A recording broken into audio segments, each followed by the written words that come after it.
Have you ever lived in a room so quiet you can hear your own heartbeat, yet so loud that a single thought turns into a storm?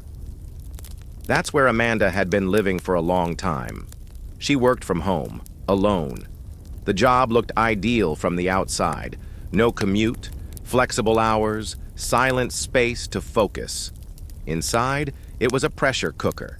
Deadlines stacked like bricks. Pings at midnight bled into mornings. Lunch breaks turned into, "I'll just finish one more file." Days blurred, weekends felt the same as Tuesdays. Depression rarely kicks the door in. It lowers the lights and whispers, "Stay." When you stay long enough, the world begins to feel like a foreign country, and your apartment becomes customs and border control.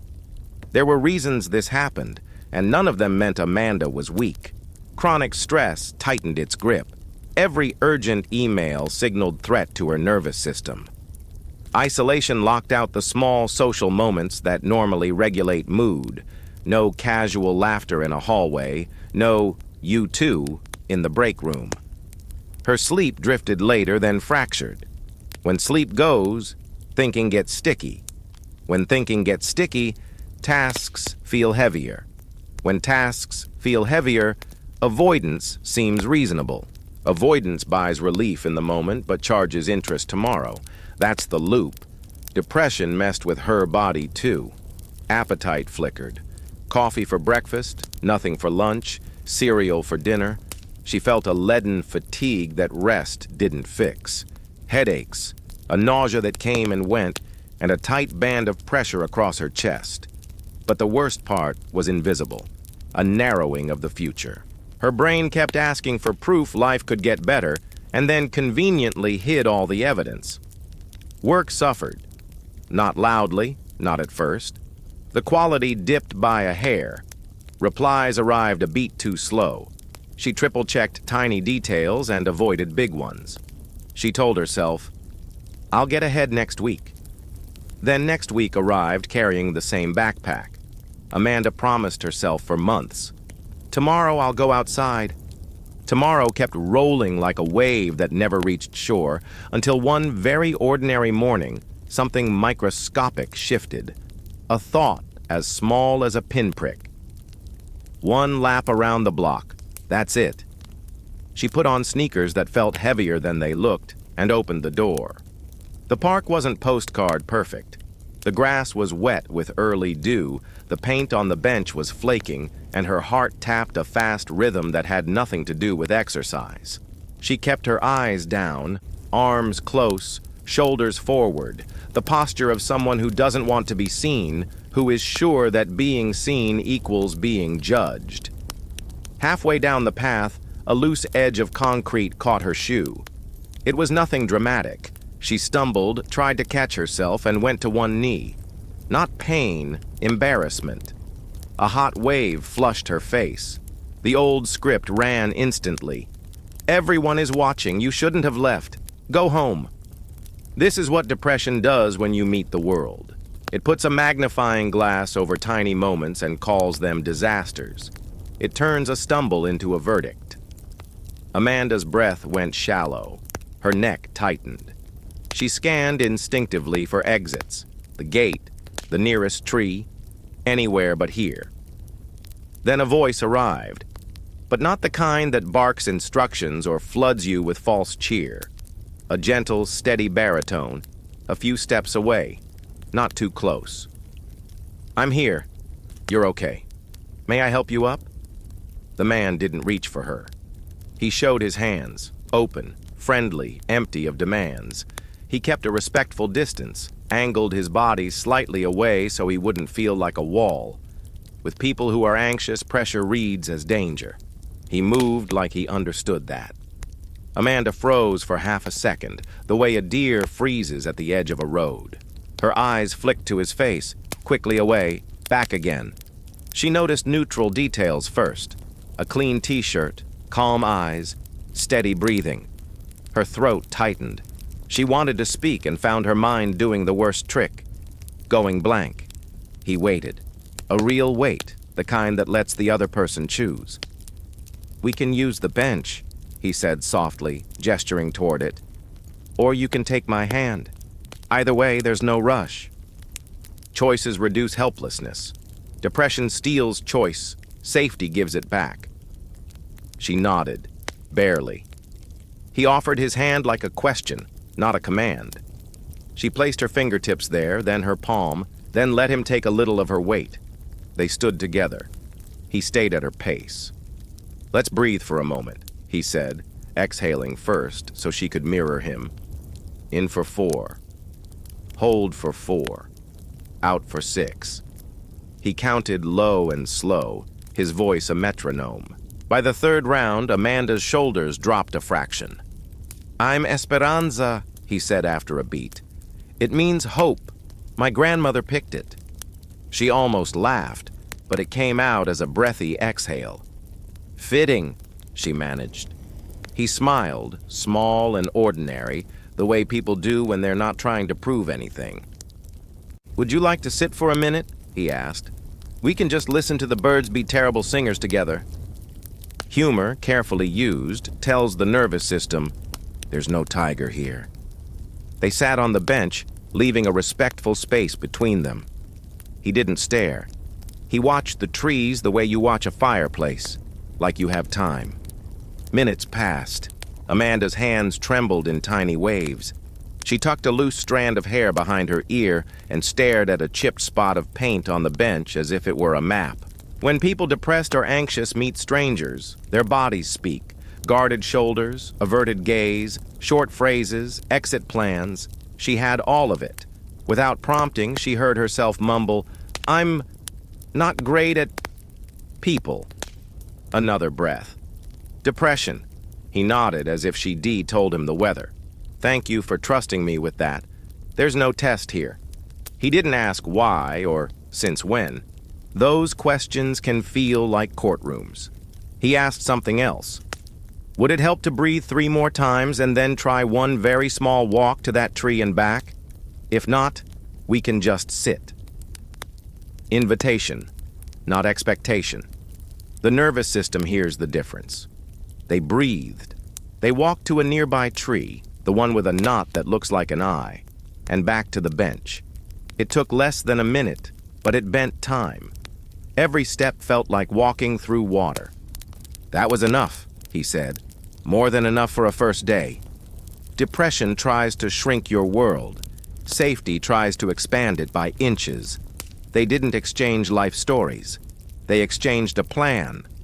"If you come back tomorrow, I'll bring a little glass jar and a handful of dry beans. Each tiny thing you do gets a bean. End of the day, you shake it and listen to progress make noise." It sounded childish. It also sounded like something her brain could not argue with. Evidence you could hear. She whispered, almost to herself, "Maybe." "Maybe is brave," he said. And for the first time in months, Amanda walked home with a feeling that didn't have a name yet. A small pressure behind her ribs that could, with care, become motion. Depression didn't vanish just because kindness appeared. It has roots in biology, psychology, daily life. Sleep debt and cortisol don't evaporate overnight. Isolation starves the micro moments that steady mood. Perfectionism polishes trivia and drains real energy. Kindness gave Amanda a foothold, not a finish. The bench waited the next day, so did Esperanza. He set a small glass jar between them. 3 beans today. 3 tiny wins we can hear. 1 for opening the door and stepping outside. 1 for reaching the bench without rushing. 1 for 3 slow breaths, 4 in, 4 hold, 6 out. They breathed together, steady and unhurried. The first bean clicked like a little bell. The second bean followed with a soft clatter. The third arrived after a walk to the tree. Progress made a sound doubt couldn't easily dismiss. The next days added challenges that fit her hands. Answer 1 avoided email, then close the laptop. Stand in sunlight for 5 quiet minutes. Text her mother 2 words. Thinking of you. Heat real food, even when appetite wandered. Each action earned a bean, a receipt for effort. The jar turned invisible gains into something audible. Amanda named causes without blaming herself. Isolation was a work side effect, not failure. Perfectionism protected pride but trapped her in avoidance. Exhaustion signaled a body living on high alert.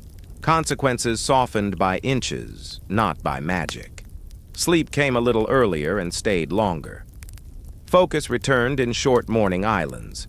They practiced a grounding drill to anchor attention. Name 5 things you see right now. Name 4 things you can touch nearby. Name 3 sounds, even if faint. Name 2 smells, even if subtle.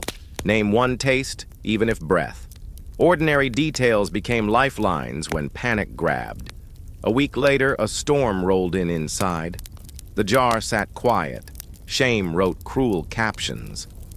She skipped the park and faced the wall. Esperanza didn't flood her phone or demand replies. He left a note beneath a small stone. You don't need to be okay to deserve company. When you're ready, this bench and I are here. On the 8th morning, she returned, heartbeat loud. I'm embarrassed, she whispered, eyes on shoes. Shame is the shadow of pain, he said. Let's stand where the light can shorten it. 1 bean for coming back, he added gently. Progress resumed at a human pace, not a sprint. 2 steps forward, 1 sideways, none wasted. Low energy still visited like weather, then passed. Appetite wandered, yet she fed herself anyway.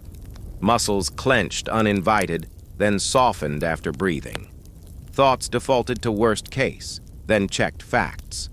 Counterweights grew, routine, sunlight, movement, conversation. The jar kept making hope audible on hard days. They created a ritual called the Sunlight Minute. Stand by a window for 60 honest seconds. Don't chase a feeling. Mark the morning. Circadian rhythm is a quiet lever for mood. They added 3 daily honest questions. What is too small to refuse today? Who can I ask for 1 specific help? What will I thank this day for? Tiny counts. Answers lived in a notebook. Proof I exist. Side missions supported her main quest toward steadiness. She booked a telehealth session with a therapist. She asked her doctor about sleep and nutrition. She texted a friend the plain truth. I'm dealing with depression. Company helps more than fixes. Her friend sent 3 hearts and a walk time. Work still demanded energy, so she budgeted attention. Done is kind lived above her monitor. She guarded clear hours for thinking work. She saved low-stakes tasks for foggier afternoons. Executive function is a battery. Spend and charge wisely. One morning, she voiced a stubborn fear. Good days are accidents. Bad days are the real me. Good days are boring miracles of small choices, he said. Bad days are weather. You're bigger than weather. Later, she brought an empty jar as a gift. For you, because everyone deserves to hear progress. First bean for sitting with me when I felt unworthy. They shook his jar and honored the silly, sacred sound. Time passed as breakfasts, walks, skips, and returns.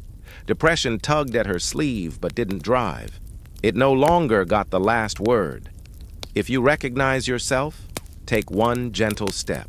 Name the forces without turning them into blame. Let the jar make progress louder than despair. Give your body time cues with sunlight each morning. Keep a simple bedtime ritual in the same order. Use the smallest action when motivation is missing.